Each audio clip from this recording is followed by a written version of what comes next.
Good morning guys, biyahe na tayo ngayon dahil nabigyan na ulit tayo ng biyahe ni Monheim. Bali papunta na ako ngayon kay Kuya Nunoy. Susunduin ko na siya dahil kahapon pa lang nakapagpakarga na kami kay Monheim. Kaya ngayong umaga nagising tayo ng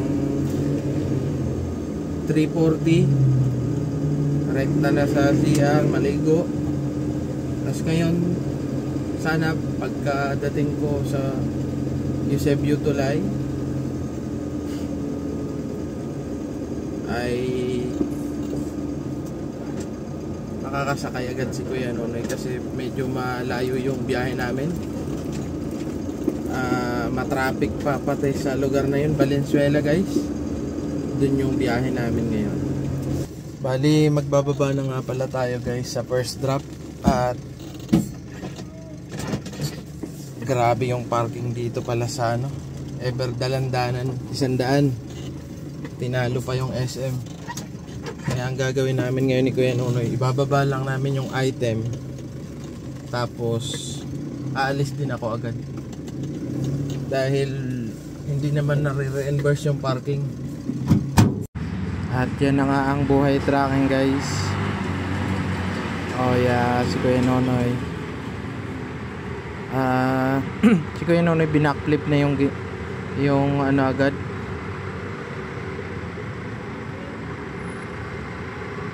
Backflip yung tawag niya dyan, kaya hayaan na natin.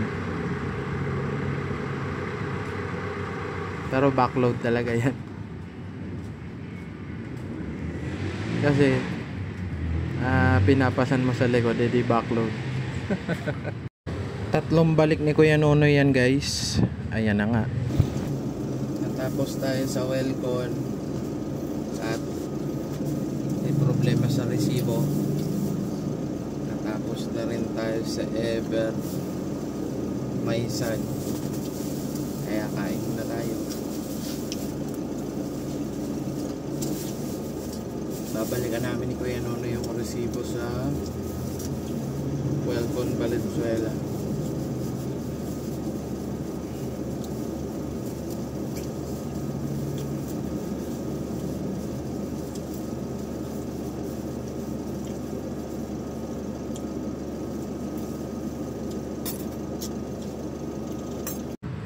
Kumain agad ng parang sabog guys dahil nagmamadali na tayo dyan dahil may oras lang yung lahat ng Ever, hanggang 1:00 lang yung receiving nila. Bali gumilid lang kami niya ni Kuya Nunoy, nagtanghalian. Gumilid kami sa may malapit sa may Evergenty.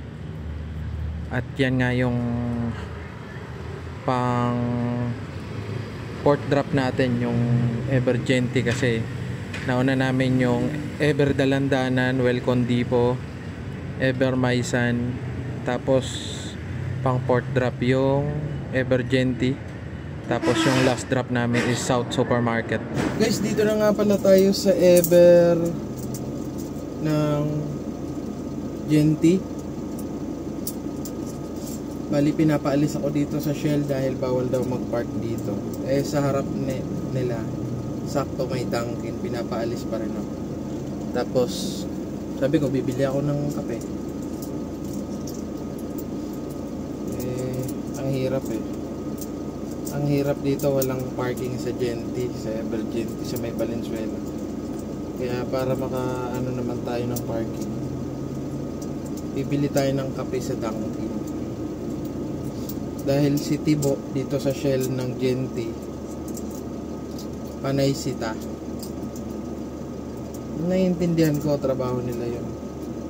Pero bibili nga ako ng kape sa Dunkin. Kailangan ba sitahin pa rin?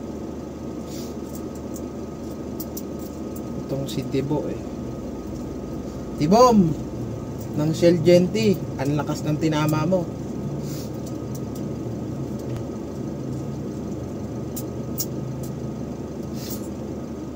Samantalang Shell din pinapagasan ko. Loyal customer, pinapaalis.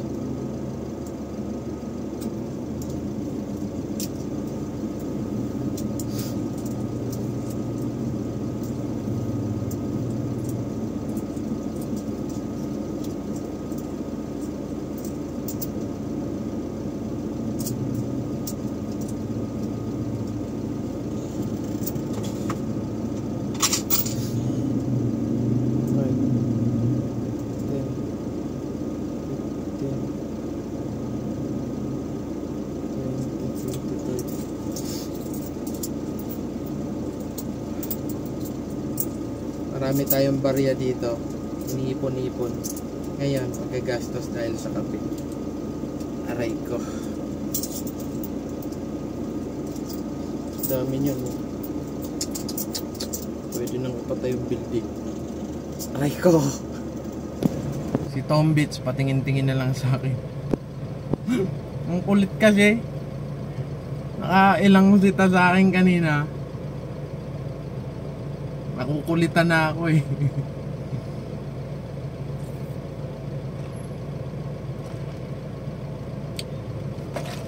Dunkin Coffee. Guys, hindi na tayo nakapag-video sa Evergenty tsaka sa South Supermarket kasi nagmamadali na kami ni Kuya Nunoy kasi magpapakarga pa kami ngayong hapon. Anong oras na? Po 4:30 na ng hapon.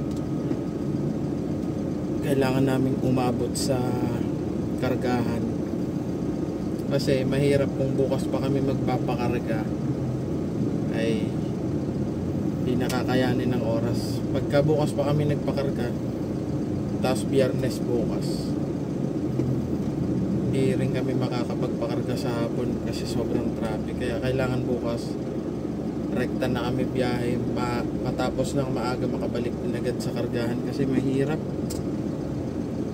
yung ganun. Kaya ngayon hindi na kami naglalamove ni Kuya Nunoy pagka baba.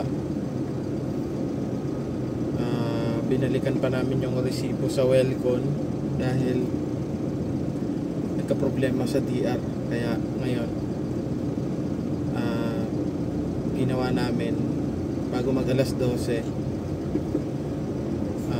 deliver yung, kasi yung Welcon kanina second drop pa lang yun, bali ang kasunod pa nun Evermaisan, tapos Evergenty, tapos South Supermarket. Bali 5 drops kasi tayo guys. Ang una is Everdalandanan, katabi lang kasi nun yung Welcon kaya inuna ko kaninang umaga. Ang masakit lang, nagka problema nga sa DR kaya inabot kami ng magte 10:20 ata, 10:20 mga ganun oras.